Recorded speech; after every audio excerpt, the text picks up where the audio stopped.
जालिमों, तुम सत्ता की कुर्सियों पर बरसों बैठे हो, तुमने हमारा खून चूस लिया, हमारे बच्चों के मुस्तकबिल को बर्बाद कर दिया, तुमने नौजवानों को गरीब बनाकर छोड़ दिया, हमारी मां बहनों के ख्वाबों को चुकना चूर कर दिया, और तुम आकर हमसे कहते हो कि हमने मसूद का टिकट काटा, तुम आनंद यादव को वोट दो। यह फैसला आपको करना है, यह फैसला आपको करना है। जिसमें गीरत होगी वो मसूद का बदला जो तंत्र में वोट डालकर बिलाल को देगा। प्रदेश में फॉरवर्ड क्लास है तो उनसे 6 साल पहले मुसलमान अल्पसंख्यक समाज मर जाते हैं। माने जिंदगी में भी कमी आ रही है, उम्रों में भी कमी आ रही है। आप बताओ फिर कौन जिम्मेदार है इसका?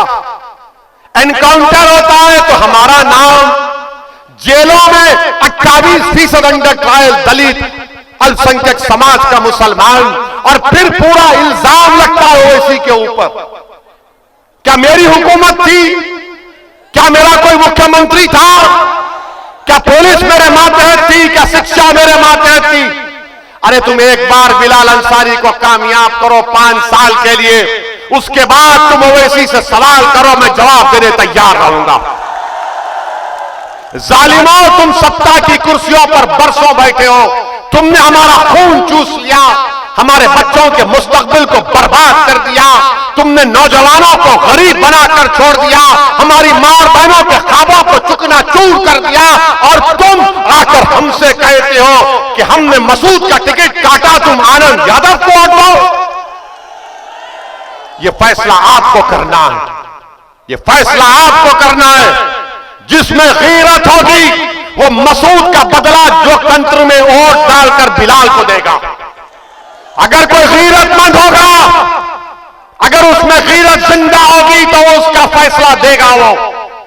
कैसे हमारे साथ हमारे जज्बात का मजाक उड़ाया जाता है कि किसी का नाम का ऐलान और फिर नाम काट दिया जाता है। क्या बात हो रही है यहां पर?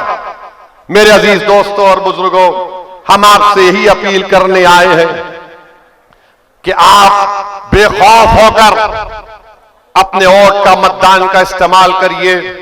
और आजकल देश के प्रधानमंत्री को मुस्लिम महिलाओं से बड़ी मोहब्बत हो गई है।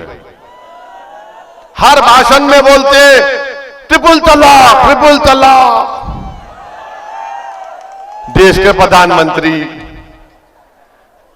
ये कानून ऐसा भी बनाइए जो शादीशुदा है और उसकी बीवी उसके साथ नहीं है, उसका कानून बनाइए ना आप। जो शादीशुदा है, इलेक्शन एफिडेविट में लिखा हुआ है, जैसे हम लिखते हैं हम शादीशुदा हैं, हमारी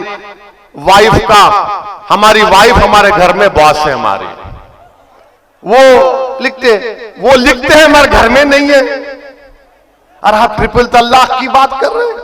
ट्रिपल तलाक का कानून क्या है मालूम आपको? मोदी जी ने कानून बनाकर मुस्लिम महिलाओं को और बर्बाद कर दिया। ट्रिपल तलाक कोई अगर मुसलमान देता है तो गुनाहगार है, और ट्रिपल तलाक मुसलमानों में बहुत कम है, बिल्कुल। मगर शादी का जो मामला मुसलमानों में है वो कॉन्ट्रैक्ट है, जन्म जन्म का साथ नहीं है। ओनली वन जन्म, we are together. Only one life, we are together. अब आप लिख रहे नहीं, ट्रिपल तलाक को हम जो ऐसा बोलेगा उसको जेल भी जाएंगे। अच्छा, कोई जेल जाता है? पुलिस वाले हैं यहां पर, बड़ी तफसील से हमारी गुफ्तगू सुन रहे हैं। हमारे जाने के बाद पूछ लेना इनसे, गुनाह करे तो एफआईआर होता है ना, गुनाह करे तो एफआईआर लिखते हैं ना। मगर मोदी जी का दिमाग देखो आप, क्या ज्ञानी है। वो ये बोल रहे हैं कि ट्रिपल तलाक कोई बोलेगा शादी भी नहीं टूटेगी मगर जेल को भी जाएगा। अरे भाई, तो फिर शादी नहीं टूटी तो फिर गुनाह कौन सा हुआ? तो मोदी जी बोले नहीं। फिर उन्होंने कह दिया जेल में रहेगा तो पैसे भी जाएगा। अब जेल में बैठकर कौन भी जाता है पैसे, बताओ। अच्छा, फिर मोदी जी ये कह रहे कानून में अगर कोर्ट उसको 2 साल की सजा दिया तो 2 साल तक हमारी बेटी उस जालिम के साथ रिश्ते में रहेगी? अगर कोई गधा बेवकूफ किस्म का 3 मरतबा कहता है तो शादी खत्म हो जाना चाहिए और बच्ची की शादी होनी चाहिए। मगर मोदी जी बोले नहीं, ना ना, नो, नहीं मित्रों। 2 साल के बाद जब वो जेल से निकलेगा तो मोदी जी उस महिला से कह रहे हैं कि तुम बैंड बाजा लेकर जाना, जेल के सामने फूल का माला लेके जाना और बैंड बाजे से बोलना कि बहाओ फूल बरसाओ, मेरा दीवाना 2 साल के बाद आया है। आप बताइए कौन सा? अच्छा ये बताइए, कोर्ट में कौन खड़ा रहेगा उस बच्ची के साथ जो बोलेगा कि हां मेरे सामने इसने कहा था? कोई नहीं कहेगा। अरे टेनी के बेटे को बेल हो गई जो 4 किसानों को मार दिया, आप इस बात का बात कर रहे हैं? अज़ां हो रही है।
मेरे अजीज दोस्तों, देश के प्रधानमंत्री ट्रिपल तलाक की बात तो कर रहे हैं, मगर कर्नाटका में जिन बच्चियों को शिक्षा हासिल करने से रोका जा रहा है, जिनको स्कूल और कॉलेज के सामने उनके कपड़े उतारे जा रहे हैं, उसके बारे में देश के प्रधानमंत्री कुछ नहीं कहते हैं।